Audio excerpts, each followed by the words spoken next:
Good morning. Well, I guess what we should have said, instead of saying thank you for the rocking chairs, what we should have said is, you rock. My wife told me that, so I got to give her the credit for that one. Well, we had the lock-in on Friday night for the youth group, and so just apologies now that if I fall asleep during the sermon, that is the reason why, but hopefully that doesn't happen. Just waiting on the PowerPoint to get trained. There we go. Aquaman. Aquaman, if you are unaware, was a superhero, or is a superhero, through DC Comics. He first appeared in November 1941, but as time went on, he received a more prominent role. In the 1950s and 60s, he was a founding member of what many of you might know as the Justice League, where he was put alongside people like Batman, Superman, and Wonder Woman. And think about that for a moment. He's in the same group as Batman, Superman, and Wonder Woman. Three of probably the greatest superheroes of all time, most recognizable superheroes of all time. And then you've got Aquaman. Kind of the odd duck in the group, if you know what I mean. And he remained a part of the Justice League. And in the 70s, he was a part of a TV show that was before my time called Super Friends. And so we're going to play the opening, kind of the intro theme song. And I want you to kind of notice a few things about the kind of the intro here. And hopefully the sound works as well.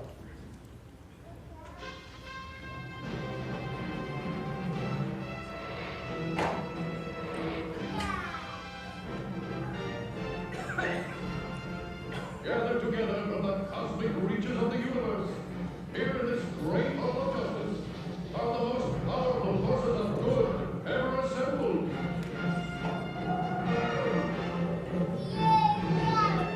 Superman, Batman and Robin, Wonder Woman, Aquaman, and the Wonder Twins, Sand and Jaina, with their space monkey, Bleak. Dedicated to truth, justice, and peace for all mankind.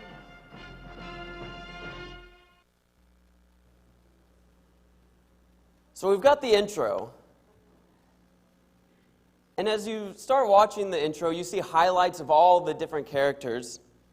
And you've got Batman sliding down the rope, looking pretty cool. You've got Superman punching comets. And Wonder Woman is in her invisible plane. And then and then Aquaman is riding a pink seahorse. And then it gets better. Throughout the intro there, you've got Superman pushing a rocket into outer space. Wonder Woman is lassoing a dragon. And what is Aquaman doing? Riding two dolphins.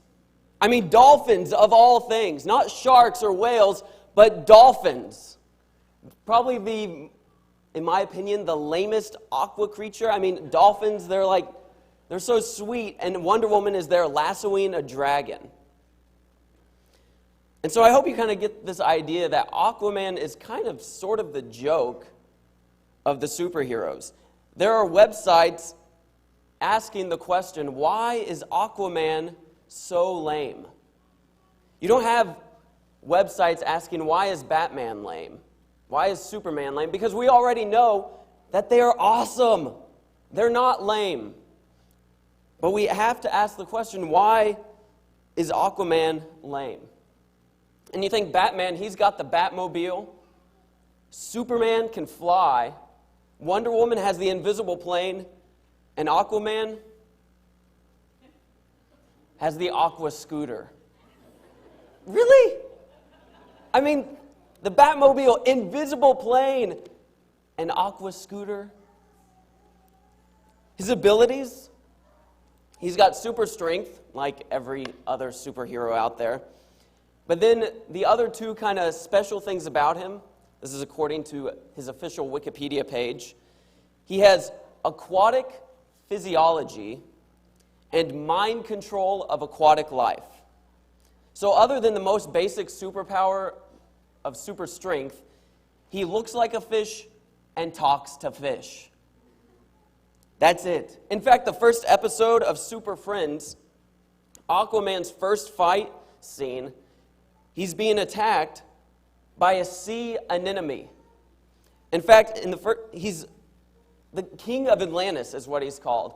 And here, Aquaman, who can control aquatic life and has super strength, is overpowered by a sea anemone and has to call on octopi, or a group of octopus, to save him. He can't even save himself. And again, like I said earlier, he was riding a pink seahorse and two dolphins. This is the action figure of Aquaman. I mean, compare this to all the Batman and Superman action figures that you've seen. It looks like he's wearing kitchen mittens. I mean, he doesn't even have muscles in this action figure. And this is the kid's costume for Aquaman. It looks like the costume your mom puts together the day of Halloween because all the Superman and Batman costumes are gone at Walmart. And then they just threw on sunglasses to try to make him look cool. But this is Aquaman. We look at him, we laugh at him. Like I said, he's kind of the practical joke of all the superheroes. In fact, when I turned in my title to Celestia, her kids, Sierra and Hunter, said, "Why are you talking about the lamest superhero ever?"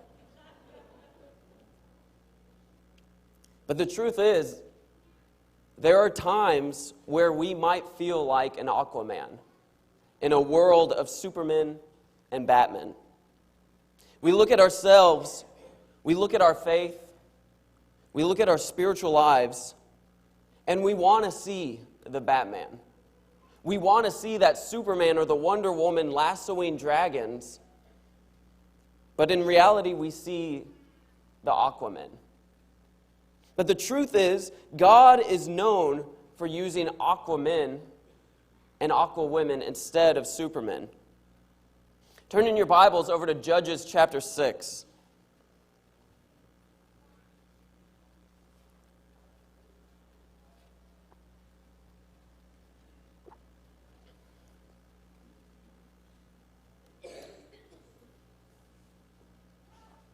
Judges chapter 6, verse 14. This is God calling Gideon to save the people of Israel from the control of the Midianites.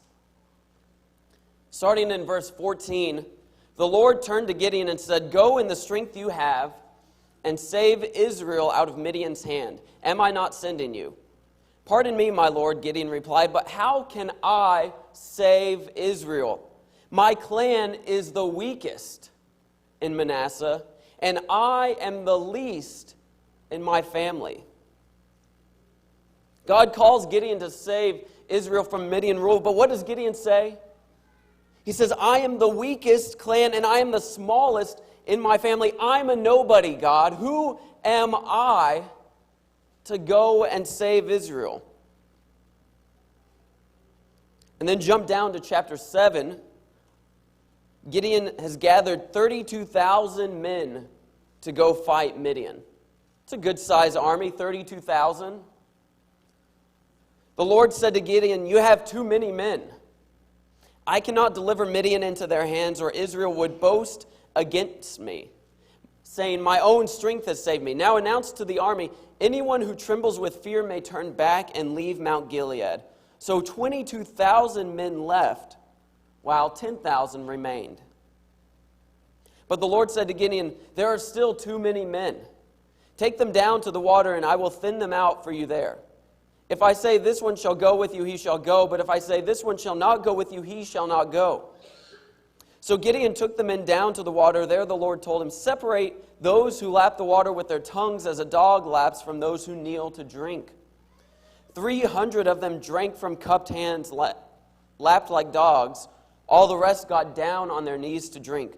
The Lord said to Gideon, with the 300 men that lapped, I will save you and give the Midianites into your hands. Let all the others go home. So Gideon sent the rest of the Israelites home, but kept the 300 who took over the provisions and trumpets of the others. Now the camp of Midian lay below him in the valley. During that night the Lord said to Gideon, get up, go down against the camp, because I'm going to give it into your hands. Gideon went from 32,000 men, like we said, that's a pretty good size army, down to 10,000, and then down to 300. And with that 300, they defeat the Midianites. A true Aquaman, perhaps. Jump over to Exodus chapter 3. Exodus chapter 3. In chapter 3, God calls Moses to be the one that leads the Israelites out of Egypt, out of Egyptian slavery. Moses is going to be the one that leads the people of Israel out of slavery into the promised land. So God instructs Moses that he's going to do this.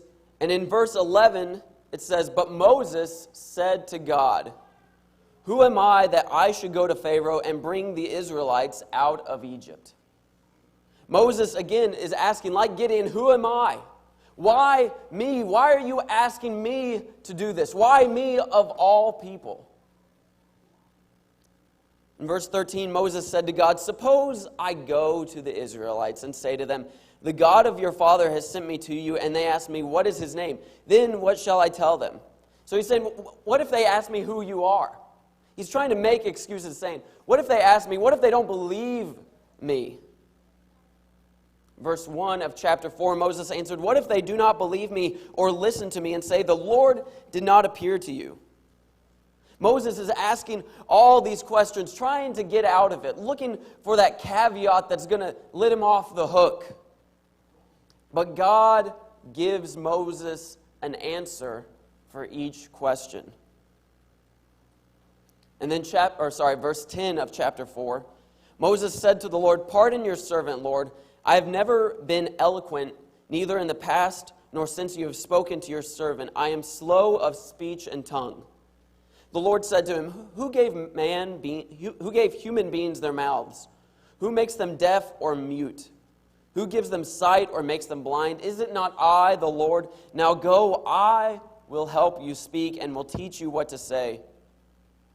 But Moses said, pardon your servant, Lord. Please send someone else. Moses says he doesn't speak well, and then he finally just asks God to send someone else. He's hesitant. He doesn't want to go. Moses didn't feel like he could do it. He doubts the entire situation. And many scholars actually think that Moses might have had a speech problem. Maybe he had a stuttering problem or some kind of speech impediment, because he says all these things against him. And also, don't forget something we tend to forget about Moses, but Exodus chapter 2, verse 12, Moses was a murderer. Moses was an Aquaman. But God used him to lead the people out of Egypt. One final example, David. We won't read the story, but God uses a shepherd boy. Now, there's some speculation as to how old he was, but he wasn't a warrior. He took care of sheep. And he's got a sling and uses one stone to kill this 9-foot-tall giant. 3 instances of people that God used, unexpected and unimpressive people, if we think about it. And we could go on and talk about Jeremiah. Jeremiah also didn't think he could speak well, just like Moses. We talk about Rahab, a prostitute that God uses to hide the Jericho spies. We could talk about Joseph, a man that was sold into slavery to save the 12 tribes of Israel from famine. We could talk about the 12 disciples, 4 who were fishermen, kind of the lowest of the low. Countless examples of God using Aquaman instead of Supermen. And this is kind of God's MO throughout the Bible. To use maybe the unexpected things. To use the things that might, according to man, be unimpressive. Let's turn over to 1 Corinthians chapter 1, verse 27.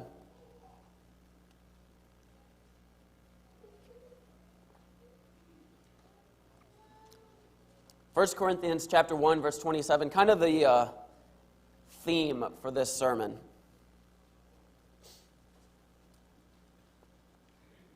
It says, "But God chose the foolish things of the world to shame the wise. God chose the weak things of the world to shame the strong." God uses the things, uses the people we don't expect. He uses the weak to shame the strong. You could almost have it say, God chose the Aquamen and Aquawomen of the world to fulfill His mission in the world. God chose the Aquamen and Aquawomen of the world to fulfill His mission in the world. And this is a message I have to remind myself almost every day, that God uses Aquaman. Because when I think of myself, I don't really see anything special. I look at myself and I see just an ordinary white middle-class American male living in Oklahoma in a one-story house with a wife, child, 2 dogs. You can't get any more stereotypical than that, I think. I'm an Aquaman. And then I also think about my faith, and I look at other Christians around me, and I start to play the comparison game of comparing my faith to someone else's. And whenever I play that comparison game, probably like most of you, I find myself always losing. I feel like an Aquaman. Because I know the sin that is in my life. I know what I struggle with.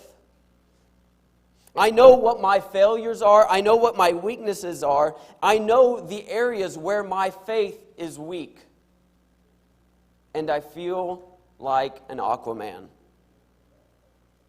But the truth is, despite the bad rap that Aquaman gets, he's still part of the Justice League.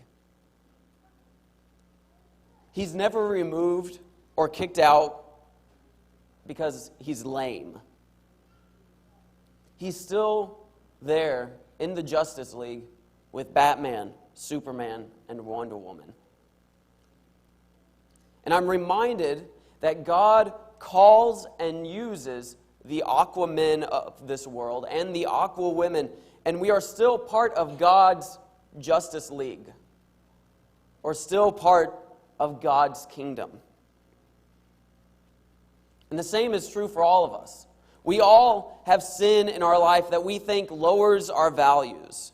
We all have situations or events in our past that we think make us unable to be used by God.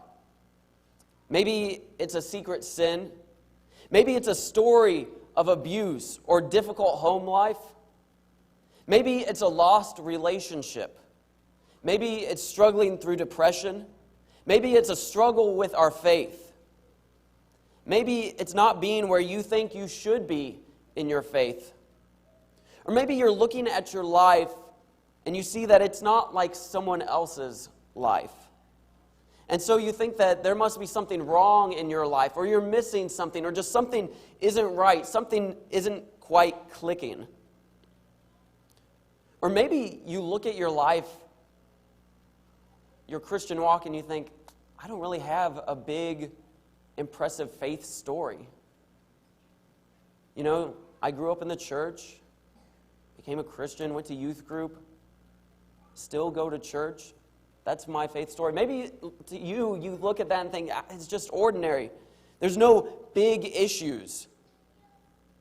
What do I have to offer? Or where do I even begin in my faith journey? Whatever it is, we all have these things in our life that label us. That we think, yes, this is what marks me, and this is why I can't be used by God. It's something in my past, it's something I'm dealing with right now, or there's just nothing impressive about me. But God uses Aquaman and Aquawomen. And that's the awesome part of the gospel story. That God takes us where we are and transforms us and uses us.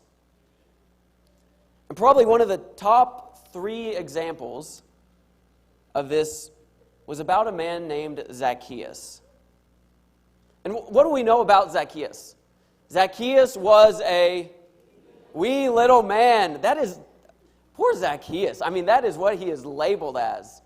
You know, I think when we get to heaven, we're going to be looking around, we're going to be like, okay, is that Moses? Maybe that's Abraham. And we're going to be like, Zacchaeus. Yeah, we recognize him because he's short.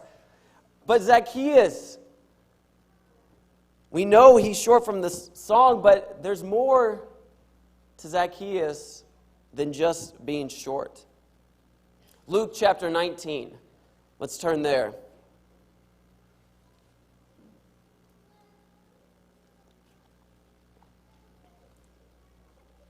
More than Zacchaeus being short, we also know he was a tax collector. And tax collectors worked for the Roman government. They were Jews that worked for the Roman government, and so all the Jews basically viewed them as traitors because they were helping the Roman government. And a tax collector, if he wanted to make a living, especially a decent living, he had to cheat people out of money. He had to ask for more money than what was required and keep that extra for himself. And so the Jews did not like tax collectors, and the Jews did not like Zacchaeus. Luke chapter 19, verse 1. Jesus entered Jericho and was passing through. A man was there by the name of Zacchaeus. He was a chief tax collector and was wealthy. So he was a really good tax collector. He wanted to see who Jesus was, but because he was short, he could not see over the crowd. So he ran ahead and climbed a sycamore fig tree to see him, since Jesus was coming that way. When Jesus reached the spot, he looked up and said to him, Zacchaeus, come down immediately. I must stay at your house today. So he came down at once and welcomed him gladly. All the people saw this and began to mutter, he has gone to be the guest of a sinner. Zacchaeus, an Aquaman, wants to see Jesus, so he climbs a sycamore tree. And Jesus calls to him specifically and says that he must come to his house. So let's see Zacchaeus' response.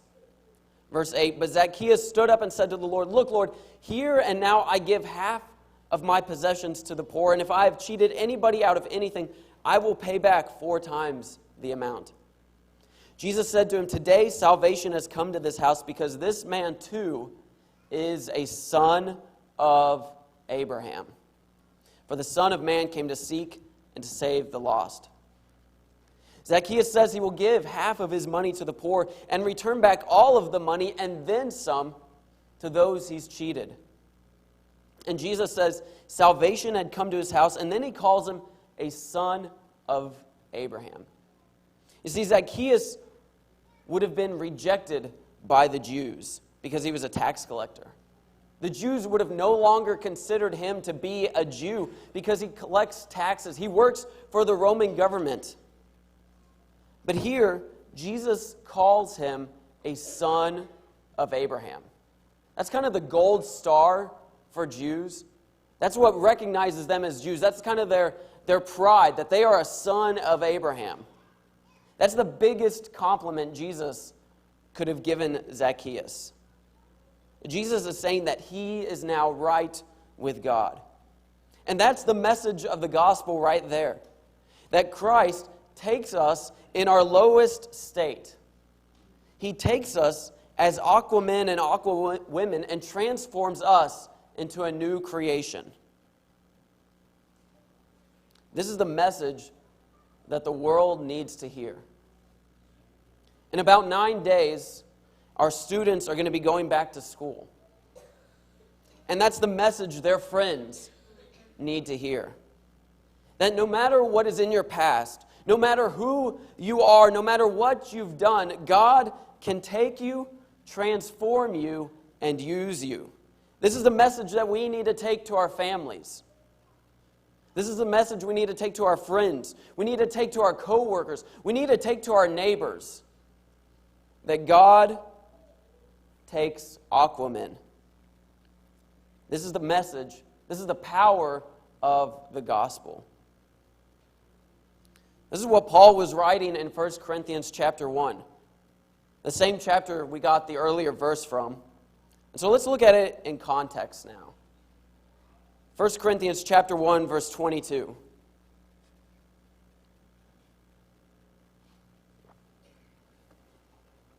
Verse 22, "For it is written, I will destroy the wisdom of the wise, the intelligence of the intelligent I will frustrate. Where is the wise person? Where is the teacher of the law? Where is the philosopher of this age? Has not God made foolish the wisdom of the world?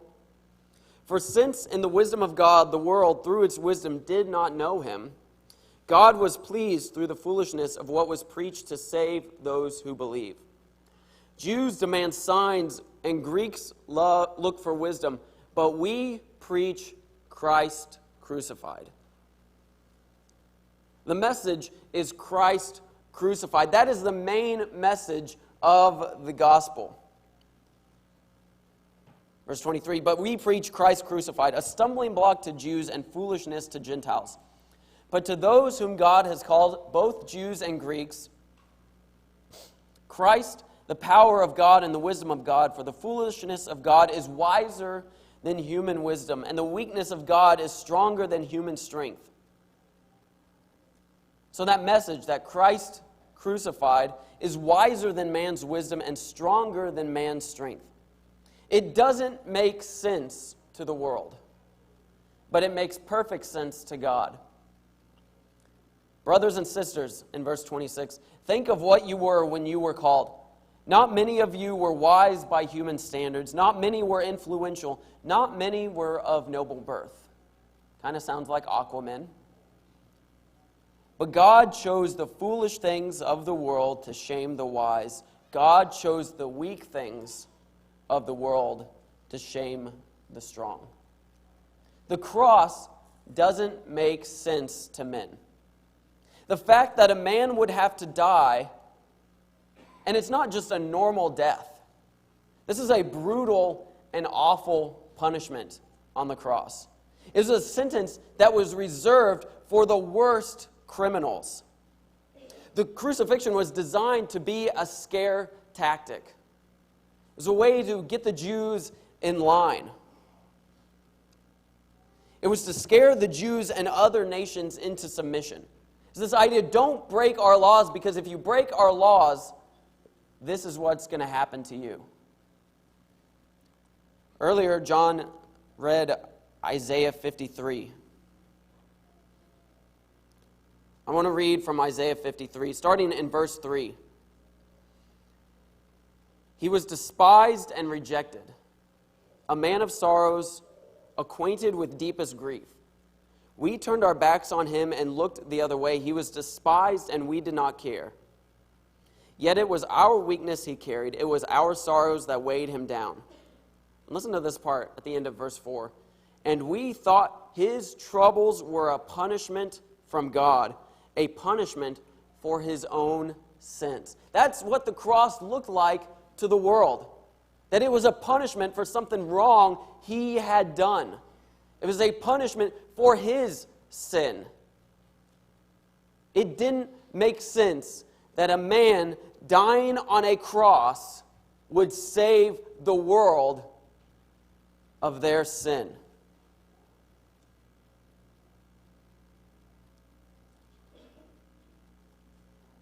God chose the Aquamen and Aquawomen. He used Aquamen and Aquawomen. He chooses and still uses Aquamen and Aquawomen. It's okay to be Aquamen. Because the truth is, just because some people might say Aquaman is lame, he's still part of the Justice League. No matter what we think about ourselves, no matter what kind of labels we might use for ourselves, or whatever the world thinks of us, or however the world labels us, we are still part of God's kingdom. We are saved by God's grace and part of that kingdom, and that is worth celebrating over. And so, if we think about it, the life of a Christian is to live an Aquaman life. Let me show you what I mean. John chapter 13, verse 1. It was just before the Passover festival. Jesus knew that the hour had come for him to leave this world and go to the Father. Having loved his own who were in the world, he loved them to the end. The evening meal was in progress, and the devil had already prompted Judas, the son of Simon Iscariot, to betray Jesus. Jesus knew that the Father had put all things under his power, and that he had come from God and was returning to God. So he got up from the meal, took off his outer clothing, and wrapped a towel around his waist. After that, he poured water into a basin and began to wash his disciples' feet, drying them with the towel that was wrapped around him. Jesus, the evening before he's going to be executed, is there with his disciples. The rabbi is with his students. The teacher is there with his students, and he washes the disciples' feet. The lowliest task possible, the task that was reserved for servants, for slaves. Jesus, the teacher, the Son of God, is washing feet. Verse 12, when he had finished washing their feet, he put on his clothes and returned to his place. Do you understand what I've done for you, he asked them. You call me teacher and Lord, and rightly so, for that is what I am. Now that I, your Lord and teacher, have washed your feet, you also should wash one another's feet. I have set you an example that you should do as I have done for you. Jesus washes his disciples' feet. He takes on the lowly job of being a servant and serves those who are below him. Matthew 20, verse 26, Jesus says, but among you it will be different. Whoever wants to be a leader among you must be your servant, and whoever wants to be first among you must become your slave. Jesus says that if we want to be the greatest, if we want to be a true disciple, we will be a servant. We will be a slave to all. God doesn't call his followers to be the superman and superwomen that get all the attention, that do things for their own glory, that do things out of their own strength. He calls us to take a back seat, to do things for God's glory, to take on the jobs no one else wants us to do, to be a servant of others, to be what the world might consider lame or unattractive. God calls Aquaman. And so God is calling you. He's calling me. He's calling all of us. God wants us, no matter where we've been, no matter what we've done, and no matter what kind of labels we put on ourselves. God wants the Aquamen and Aquawomen. Here in a moment, we're going to stand and sing a song of invitation. And if you're ready to enter into that relationship with God through the blood of Christ and through baptism, we'd love to help you do that. God's calling all of us to do something for his kingdom, to enter into the kingdom, to serve his kingdom. We just have to be willing for him to take us, transform us, and use us. Let's stand and sing.